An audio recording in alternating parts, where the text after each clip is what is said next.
Victoria, and I'm excited for us now to welcome in our next session featuring Victoria Hanna, a world-renowned composer, creator, performer, researcher, and teacher of voice and language.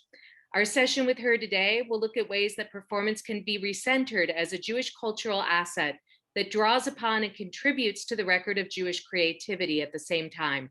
Join us now as we welcome Francesco Spagnolo, who will lead the conversation with Victoria Hanna. Welcome, Francesco.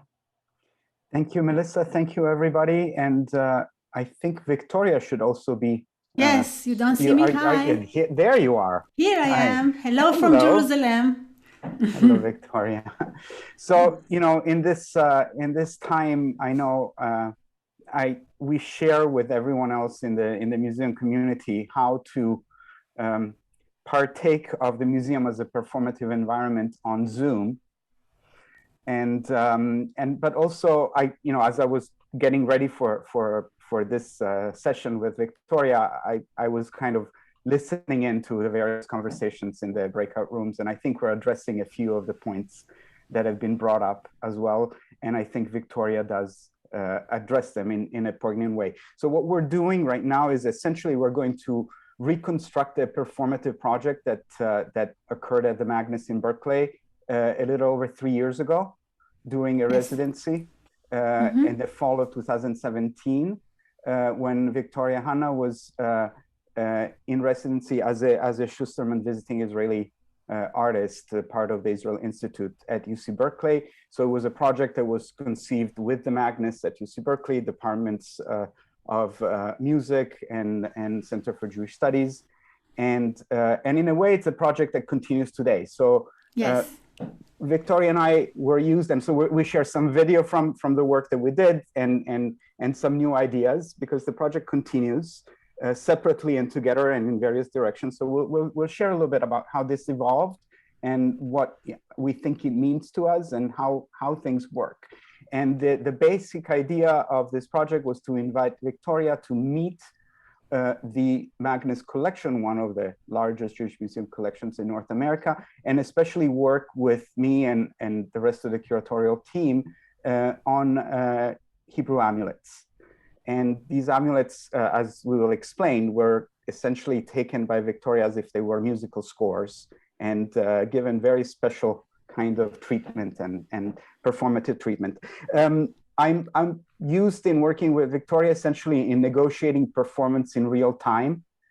So we know that we think together while we present. So while we have it, and I'm going to share a screen, that seems to be our main activity these days, right, on Zoom. We announced, now I'm going to share my screen, so I will do that. And as we share a screen and a presentation, I hope everybody can see the title page. Please confirm so that I know that I'm sharing the right screen and not my personal email or anything like that. Yes, okay, we great. can see it. Yes, fantastic. And so here we go. So we are using this presentation as a canvas to really share our ideas.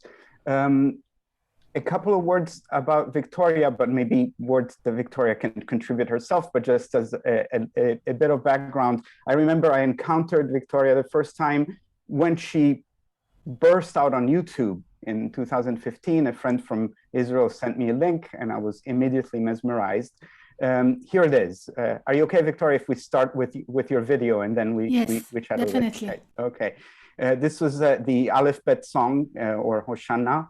And it had all of the ingredients that made my curatorial mind kind of blow in all sorts of ways. ألف بيت جمل دلة فاف زين حيت تيت يود كف لمد ميم نون سمخ عين بيت تدي كوف راشين تاف ألف تاف تاف ألف تاف أبقى دفز حتى كلام الناس بتسكر الشقاء أبقى دفز حتى كلام الناس بتسكر الشقاء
شتي يا لحم ما دلو يا عالبلي ما ما ما ما ما عشانا عشانا دلو يا عالبلي ما عشانا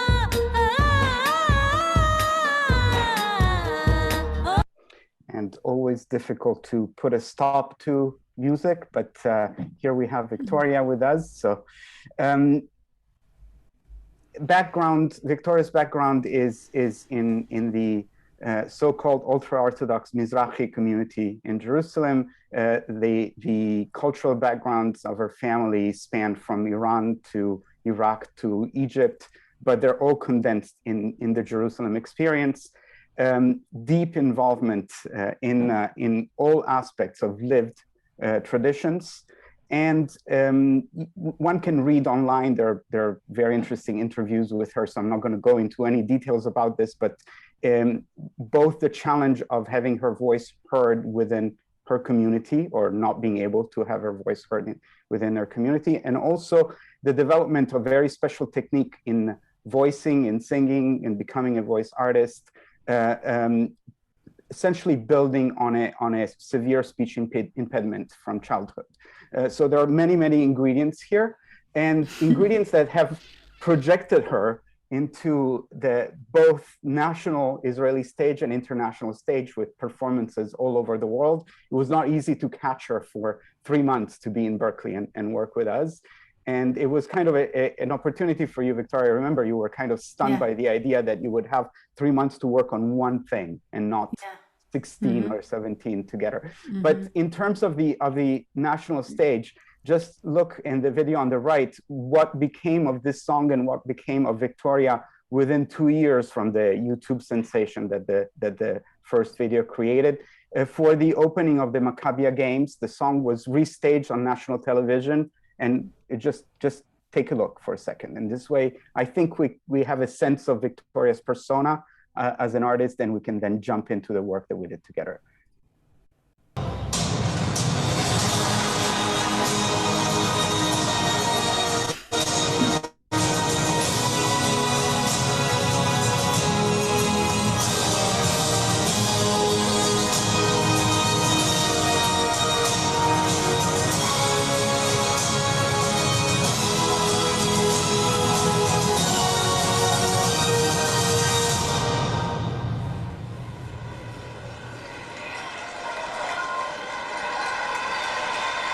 אנחנו כמובן ממשיכים בשידור החי המיוחד מאירוע הפתיחה של המכבייה באצטדיון טדי בירושלים, בקהל של 30,000 צופים. כאן באולפן המיוחד של רשת, אריק זאבי, אני לקוח, אנחנו מלווים את האירוע החגיגי הזה.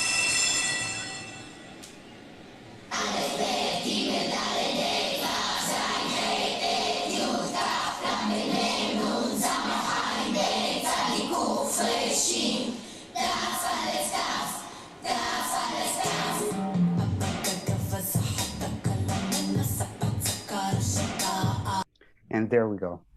So this, I hope, gives a sense of, like, within 2 years where this song went and how Victoria has been projected at the forefront of the national stage, the international stage. So it's at that time that we met in Berkeley. And let me see if I can not do this. Okay, here we go.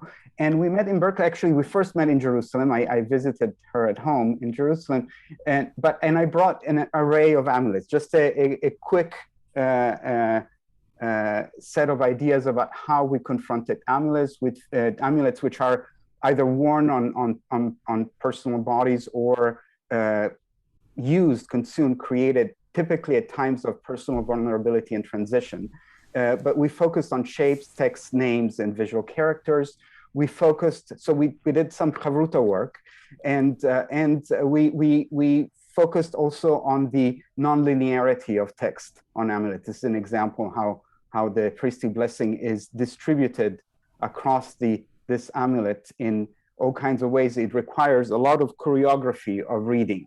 And so we were really thinking deeply about these various elements and how to turn them into performance, and also how to communicate this with others. So this is a a quick snippet of the final performance. We presented 7 weekly performances at the Magnus in the fall of 2017, but they were planned with all kinds of collaborations. They were part of a class that I was teaching with Victoria. So we had 22 students, like the 22 letters of the Hebrew alphabet.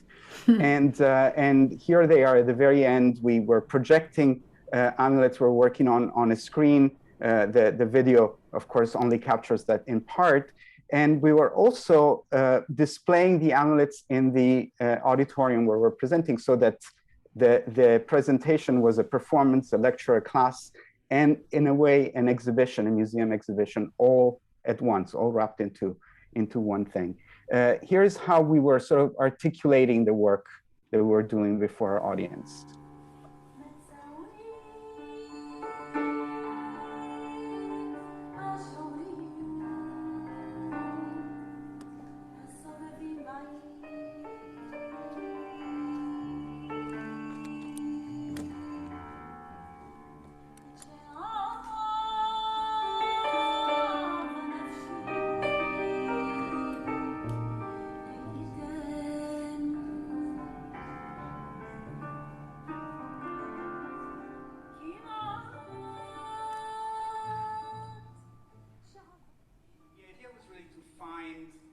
Sort of like a non-linear combinatory technique to read and sound these documents. So we've been plotting it carefully, finding different collaborators each week and going in different directions, different sounds, different ideas. And I would say as of last week, we knew we were onto something. It's been a research process.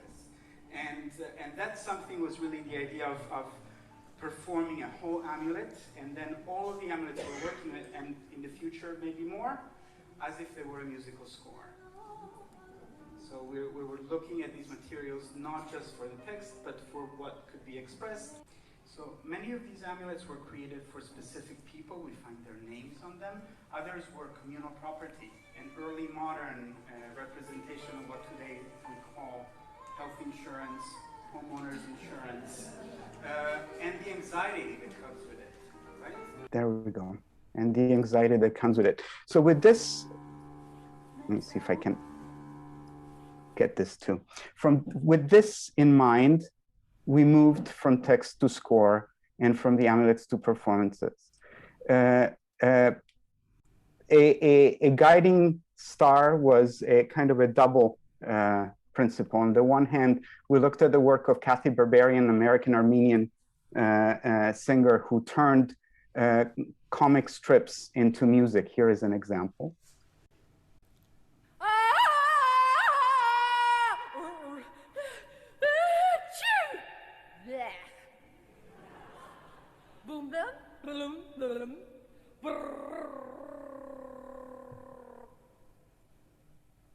Boing! You stupid kite, come down out of that tree! Kite, kite, kite! Chuff, chuff, chuff. And on the other, and this is not getting the joys of Google Slides. And on the other, we really focused on Victoria's work on the Hebrew letters as a way of sounding texts. Victoria, do you want to now come in and tell us a little bit about your work and what the video? We're going to play a snippet of the 22 letters song, but if you can tell us how it came together and how you came to this project. These are like the materials I laid out in front of you, and the research we had done, and then you came in and took it all away. Yeah, the physicality of the letters was something very vivid in all of my life since childhood. I remember myself waking up in the morning and finding combinations of letters with names of angels under my pillow that my father used to put because I had a very hard speech problem. I was stuttering, and he was trying to use all of those techniques, so-called, of protection and healing. So somehow I know the amulets as entities from very early time of my life. Also, I remember such a situation that my father would put combinations of letters in water, and he would put it inside the water, and then I have to drink the water in certain situations. So somehow for me, it is working with the amulets was very natural in a way, because for me the letters, especially the Hebrew letters, they are not only a technique to get information or to transmit ideas. They're actually a kind of a spell, I would say a spell action or magical action. And this action is being made by sound, by speech. That's why in our tradition, in the Jewish tradition, it's extremely important not just to think about ideas or about sounds. We need to pronounce, we need to move our lips, because the mouth for us is a tool of creation. The same way that the world was created through the big, so-called the big mouth of speech, as it is mentioned in the Sefer Yetzirah, the book of creation, the most ancient Kabbalah script that we know. So we are also have in our tradition an enormous work to do with the mouth, and it's a very primal connection between the letters and the sounds, and for me this is like the basic information. I'm sorry, the basic inspiration of this work, because when I looked at these amulets, when we look at Jewish amulets, what do we see? We see combinations of letters. That's what we see. We don't see we can see a lot of movement in the letters, and in that sense, we can sense that it's not only about the information that we need to grasp from what is written in those letters. It's about the entities of the letters and the combinations of the letters that moves like a choreography. And for me, the vocal work is a choreography.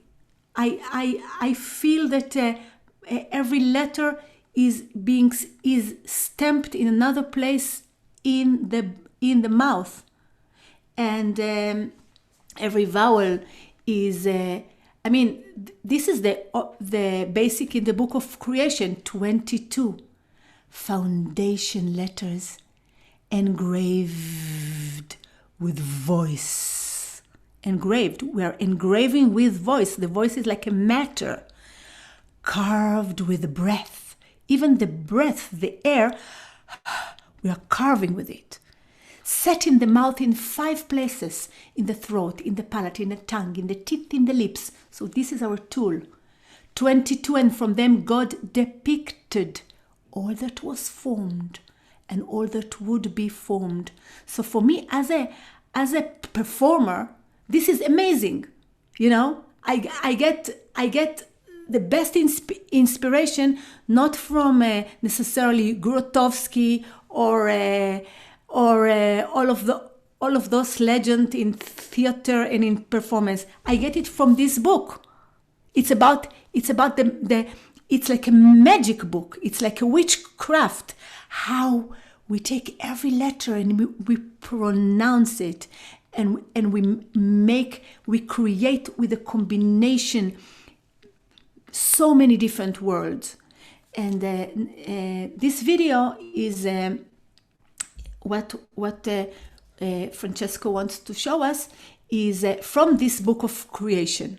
So basically, it's the original text of this ancient book. So when people don't understand Hebrew, they can just sense the vibration of this magical language, sound-wise, and then you can also understand. You can get some idea through the visuals. Maybe we can see it. 22 אותיות יסוד חקוקות בקול, חצובות ברוח, קבועות בפה, ב5 מקומות בגרון, בחך בלשון, בשיניים, בשפתיים, 22 אותיות שקשר בלשונו וגילה את סודו. משכן במים דלקן באש, העשן ברוח, בערן בשבעה נהגן ב12 מזלות, 22 אותיות חקקן, חצבן, שקלן, המירן, צרפן, צר בהם נפש כל יצור ואכל לעתיד לצור. יצר מידהו ממש, עשה אינו ישנו, חצב אבנים גדולות מאוויר שאינו נתפס.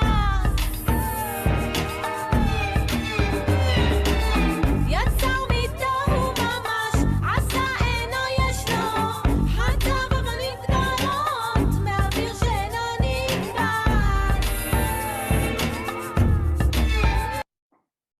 And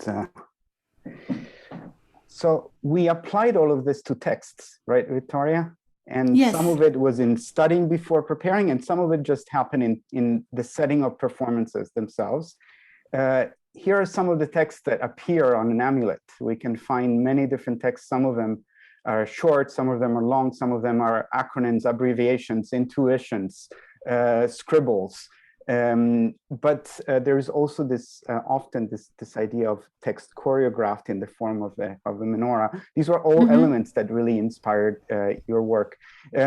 You focused on some of these texts, but Yeah. you want to point to one?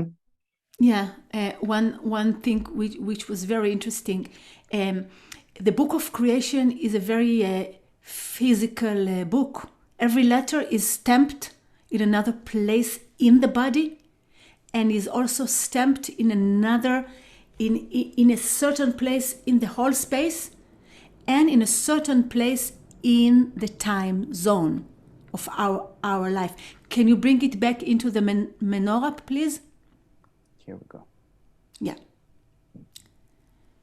So if you look at the menorah, a lot of amulets has this menorah, and it is written above. We also see it in synagogue. It is written Shiviti God, Shiviti Hashem, Shiviti lenegdi tamin, which means I will equalize, or I will be in front of God, in front of me always. Do I translate it in the right way? I think you do. Okay. Now, in a very interesting way too. Okay. So when we have such amulet in synagogue or at home, and we see this sentence is almost like a kind of it's a direction. It's like that's what you do with it. You're equalizing God in front of you always. Okay. And then I look at this amulet and I see the menorah, and then I feel as if I'm looking at the mirror, because when we each one of us is looking at the mirror, we see our face.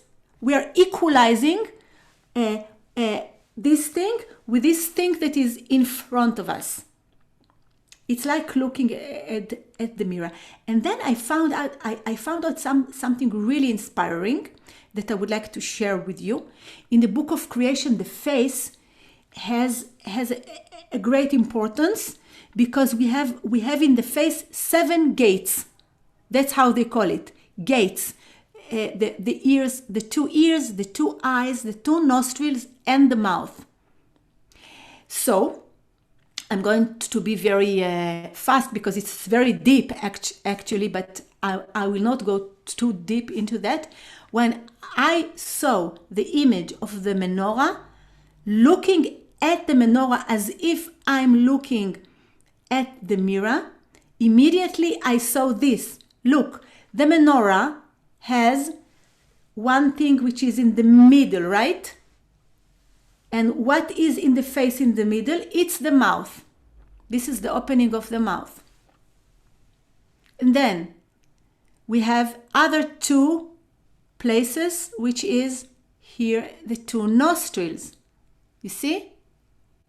And then we have the two eyes, like this.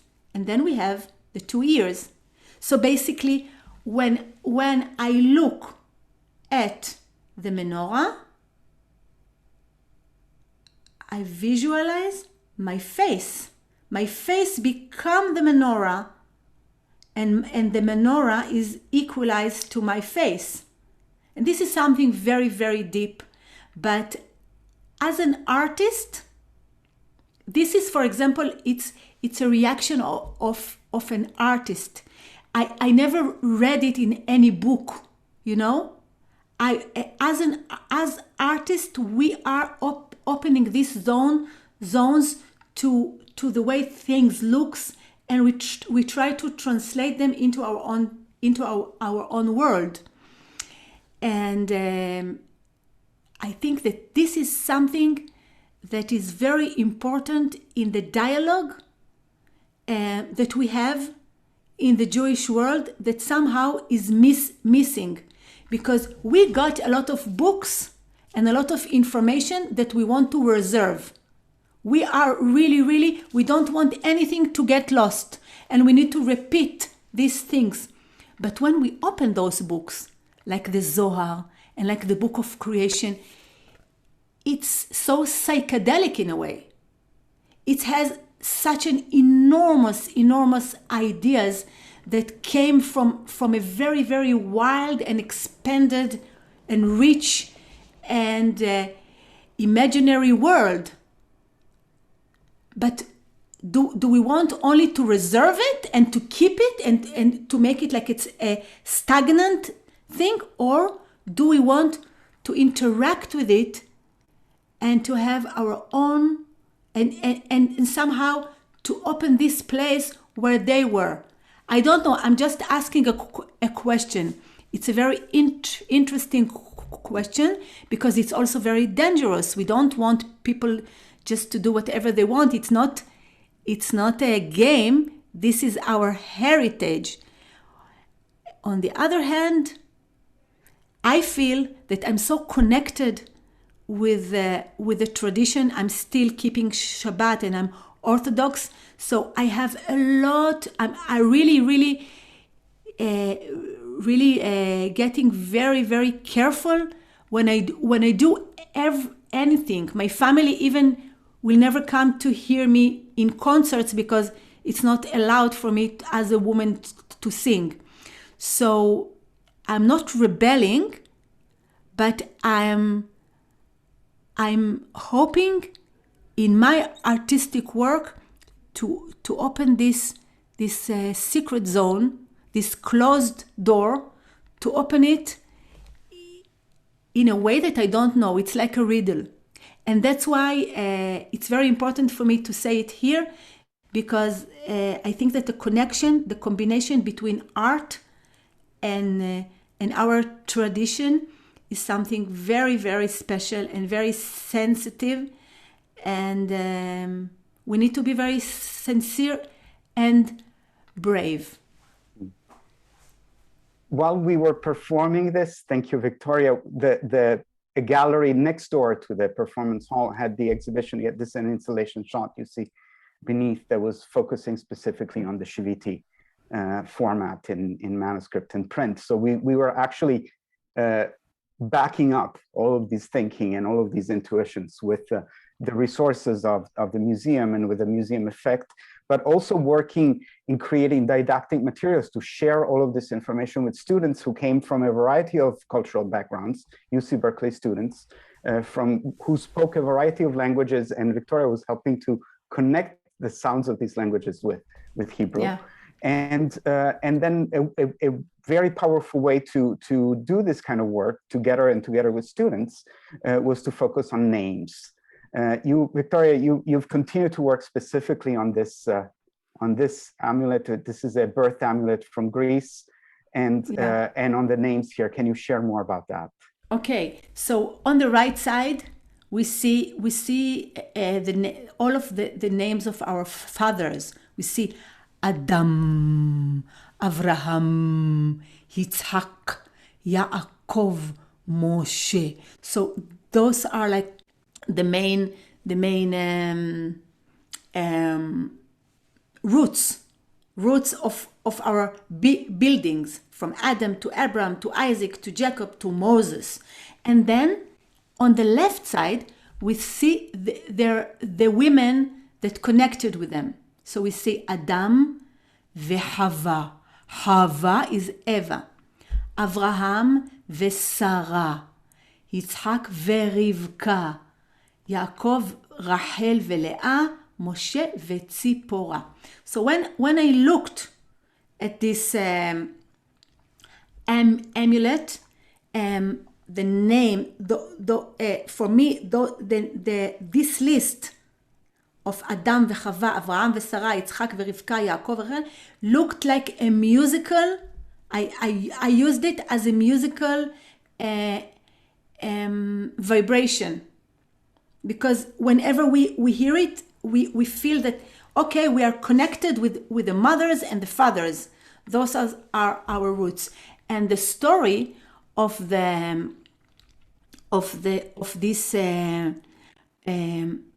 those amulets, there is another, in most of them there is another thing.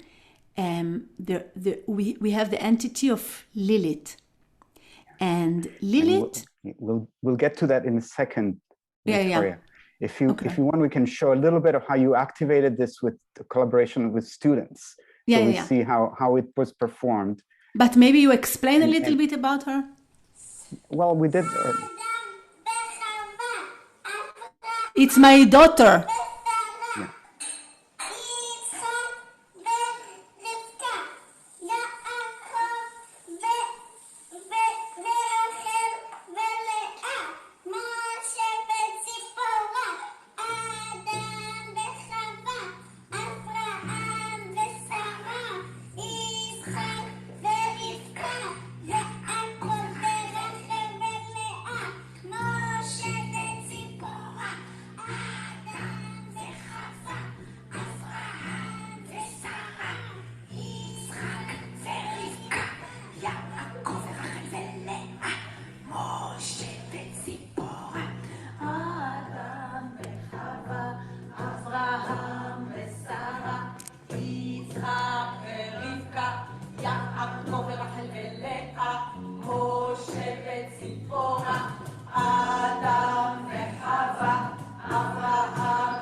And Victoria was also playing the audience, what you see. Yes, but I want to see something very important about it, because you stopped me. I spoke about Lilith, because this is the story. In the amulet, all of the fathers and all of the mothers, they are coming to protect, to give the protection from such a creature, demon, that calls Lilith. And there are a lot of stories about her. It's a very deep issue. I mean, we can look at these different versions. But she resembles somehow the thing which has no couple. She doesn't have anyone with her. Chava has Adam. She's alone. She's rebelling. She's in the story, there are horrible stories about her, that she harms children, that babies, she kills babies, horrible things. It's like in the fairy tales, in the fairy tales that we always have Cinderella, and we have the bad mother. We have Snow White, and we have the bad mother. And it's a very, very deep thing, because there are also other perspectives to look at this creature, and we worked with it. And what you just saw in the performance was a kind of ceremony to kick Lilith out. It started with the mothers and the father that came and wanted to protect, and then Lilith, her voice, they wanted to catch her, and she was, of course, trying to escape. And what about, because I feel like the entire project was also in a way a search, your search, our search for Lilith's voice. Yeah. What about that, Victoria? What is Lilith's voice? This is very, very deep, Lilith's voice is somehow when I'm talking about being sincere and brave, it's also about that, is being able to look at those places that we are not daring to look in, to look at the places where we afraid, where we fear. The amulets are working with fear. They are coming to protect us. So in order to be protected, we need to acknowledge our fears. And Lilith is the demon, is the unknown, is the chaos, is the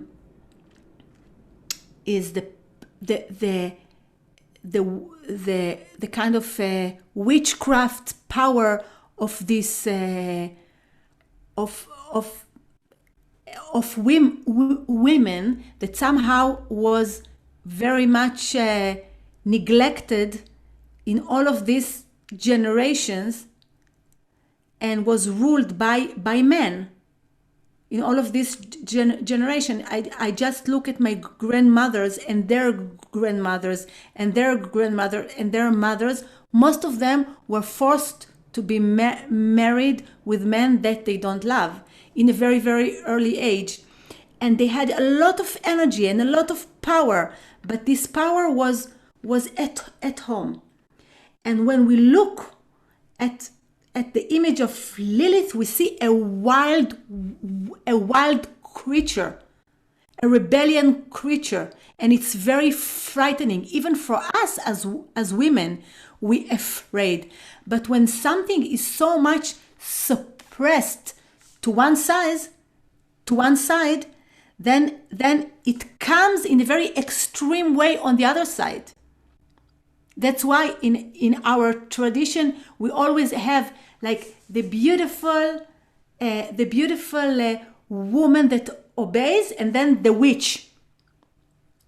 And as a woman, I'm asking myself, where am I in this scale? Am I the beautiful one that obeys? Am I the witch? And I'm nor that and nor that. And it brings a lot of very, very deep issues with my grandmothers and with our grandmothers, and with a kind of a collective memory of all of us. Victoria, when we discussed Lilith's voice, you pointed me directly to your work on Shira Shirim, on Song of Songs, and specifically on this verse. Can you sound it for us? I'm not going to play your YouTube video of this song. Okay. I would like to hear you. Okay. I sleep. Shh, I sleep. And my heart is awake. The voice of my beloved knocking. אני ישנה וליבי ער. כל דודי דופק. the voice of my beloved knocking, knocking, knocking, קול דודי דופק. אני ישנה, I sleep, וליבי ער, וליבי ער. אני ישנה, I sleep. Open to me, my sister, my beloved, my dove, my perfection. Open to me. Col dodido, fic. Col dodido, fic. بتحيلي. أحطي عيطي ونتي تماتي. أحطي عيطي ونتي تماتي. שורשי נמלא טל, קבוצותיי רסיסי לילה. I got up to open for my beloved. קמתי אני לפתוח לדודי. I got up to open for my beloved, and my lover slipped away. I sought and found him not. I called. Oh, I called. He did not answer. Then the guards found me as they went around the city. מצאוני השומרים מסובבים בעיר. Then the guards found me as they went around the city. They beat me. They bruised me. They tore my veil from me. Those guards of the walls, swear to me, daughters of Jerusalem, if you find my lover, what will you tell him? Sick of love am I, sick with love am I. השבעתי אתכם בנות ירושלים, אם תמצאו את דודי, מה תגידו לו? שחולת אהבה אני ישנה, I sleep. אני ישנה, I sleep. וליבי ער, and my heart is awake. וליבי ער, open to me, I sleep.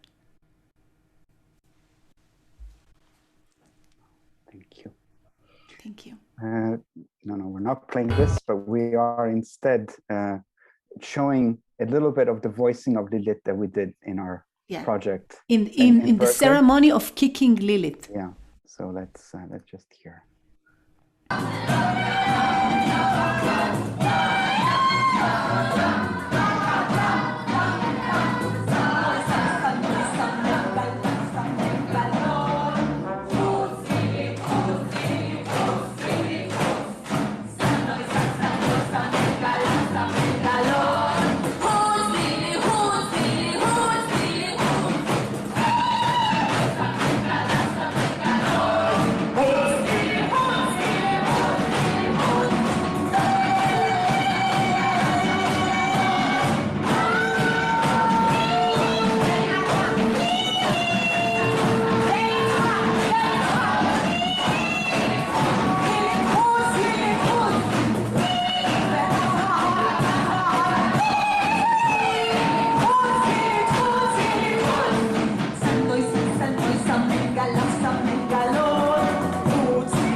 Here we go. So just to conclude, the idea here is how to really integrate collection assets with performance and build even more on the performative aspects of the museum effect. And also we tested this out, Victoria, on our student body. That was really at the beginning completely, I mean, who could be prepared to what you have to offer? Nobody was, but certainly they were not. And it was an incredible experiment that we not only hope to continue, but we are continuing. Here is a quick sample of the work you have been doing with Barry Sakharov, one of the greats of Israeli So music. you are going to hear this amulet as a pop song. It didn't really came out yet. You are pioneers in hearing it. You are the first one to hear it. It will come out maybe in a few months. And Barry Sakharov is the very famous pop legend in Israel. Is an amazing singer. And you will hear now the amulet as a pop song. Adam וחווה, אברהם ושרה, יצחק ורבקה, יעקב ורחל ולאה, משה וציפורה, אדם וחווה, אברהם ושרה, יצחק ורבקה, יעקב ורחל ולאה, משה וציפורה, אדם דם דם, אברהם הם הם, אדם דם דם, אברהם הם הם,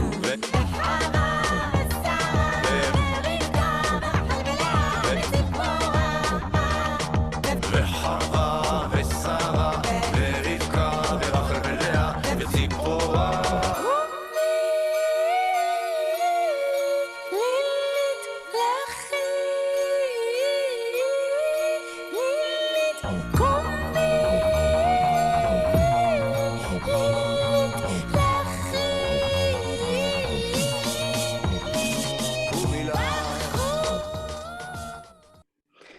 And Yes, we are just working on the video, on a new video. We are starting to think about what video to make, what video clip we can do on this, what video work we can do on this song. And if one of them would like to collaborate with us or have any interesting idea, so you are welcome to contact us. yeah. And at the same time, Victoria and I are also building on a follow-up residency, Schusterman Visiting Israeli Artists Residency at the Magnus with Avia Koppelman, composer from Israel, who is now, with also help from the Pele Fund in Berkeley, building a new compositional project that will integrate part of the work done with Victoria and new work. So in other words, this project keeps on giving and keeps on evolving. It goes on many different levels. Also, next year it's going to be we are going to build in the Tel Aviv Museum of Eretz Israel Museum. We are going to build a kind of amulet with sound installation that somebody can go inside and actually sense the sound inside. Thank you so much. It's Thank you, Francesco. So wonderful to feel so connected in spite of everything that's blowing apart. In It the was world. it was so important for me as an artist, as you mentioned, to have this residency and to go deep into one thing with all of those facilities. And I would like, as a museum, I don't know, facilitate some people that has to do with museum, to encourage you to invite artists for interesting residencies, to allow them really to go inside, because this is a very, very important thing for all of us. Well, thank you so much. Happy for questions. I don't know, Melissa, how you want to manage that, but if there are any comments, remarks, we're here, and I know we still have a couple minutes probably, right? Right, we do have a few minutes as Victoria's schedule allows, but Francesco, I really wanted to mine with you and to hear Victoria's thoughts on this. Is such breakthrough work, and I just love it, and I love what it suggests and implies. And I think the production quality also of what you're delivering is so high. And so I want to encourage the thinking in the field while also being very realistic about how to prepare museums to take on this kind of collaboration and fellowship with artists. So Francesco, I want to ask you first, is as someone working with a collection, what does it require of museums and collections professionals and museum directors to think about the relationship between artist and artifact? How do we reimagine that and make that a more ongoing conversation? Oh, this is well, I'll try and be very quick, but I think it's a multi-layered answer. It's a multi-layered question and multi-layered answer.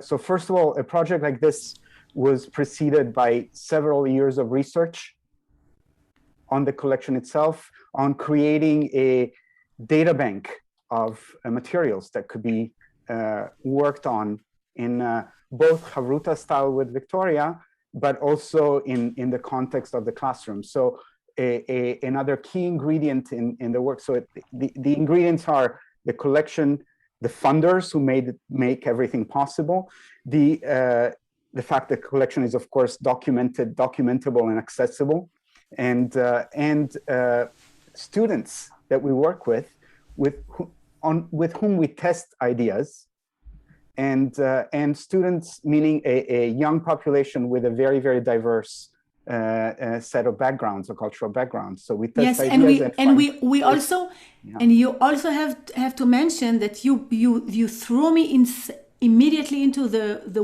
water, because since I came, there was every week, once a week during my residency, an open discussion with the public, with a performance that we did on the spot, presenting our research in real time. Yeah. And we got also a lot of ideas from the audience. It was very interactive. So then from a curatorial point of view, of course, was the work of kind of connecting dots among things that may not be apparent to anyone. And in a way, even to Victoria, because I knocked on her door, like Shira Shirim, I knocked on her door in Jerusalem, and I showed up with merchandise, right? With copies of amulets and videos and ideas, and sort of try to bring Victoria into this way of thinking, how to connect these things, and have her imagine a setting that she didn't know yet, which is the Madness. It's meaning a Jewish museum collection that's rich in content, but also very much embedded in a research university. So a very unique space to occupy.